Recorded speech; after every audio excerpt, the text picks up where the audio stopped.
જરા વિચારો, આપણે ક્યારેય ગુસ્સામાં આવીને એવું કંઈ કર્યું છે જે આપણને દિલથી પસ્તાવું પડ્યું હોય?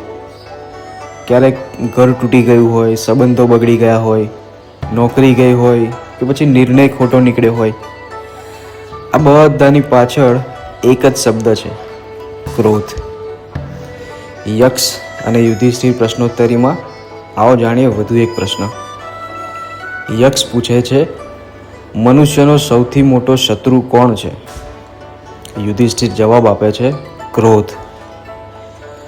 મિત્રો, ક્રોધ બહારના માણસથી નથી આવતો, એ આપણી અંદરથી જ ઉગે છે. ટ્રાફિકમાં કોઈ આગળ નીકળી જાય ત્યારે ગુસ્સો, ઘરમાં કોઈ વાત ન માને તો ગુસ્સો, ઓફિસમાં અપમાન થાય તો ગુસ્સો. પરંતુ સાચો પ્રશ્ન એ નથી કે મને ગુસ્સો કેમ આવ્યો. સાચો પ્રશ્ન એ છે, એ ગુસ્સાએ મારી સાથે શું કર્યું? એકવાર મહાત્મા ગાંધીને ટ્રેનમાં અપમાન થયું. ટિકિટ હોવા છતાં એમને બહાર ઉતારવામાં આવ્યા.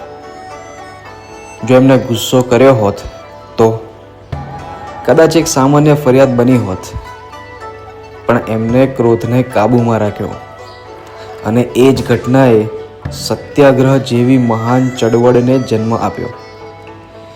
એટલે સ્પષ્ટ સમજાય છે કે ક્રોધ આપણો શત્રુ છે, પણ ક્રોધ ઉપર કાબૂ શક્તિ બની શકે છે. જ્યારે ગુસ્સો આવે ત્યારે 3 કામ કરો. 1. બોલતા પહેલાં 10 સેકન્ડ મૌન રાખીએ. 2. ઊંડો શ્વાસ લઈએ. અને 3, પોતાને પૂછીએ, શું આ ગુસ્સો 1 કલાક પછી કામ આવશે? 99% વખત જવાબ ના જ હશે. એટલે મિત્રો, યુધિષ્ઠિરે સાચું કહ્યું છે, મનુષ્યનો સૌથી મોટો શત્રુ ક્રોધ છે. જે દિવસે તમે ગુસ્સા ઉપર જીત મેળવો, એ દિવસે તમે તમારા જીવન ઉપર જીત મેળવો છો.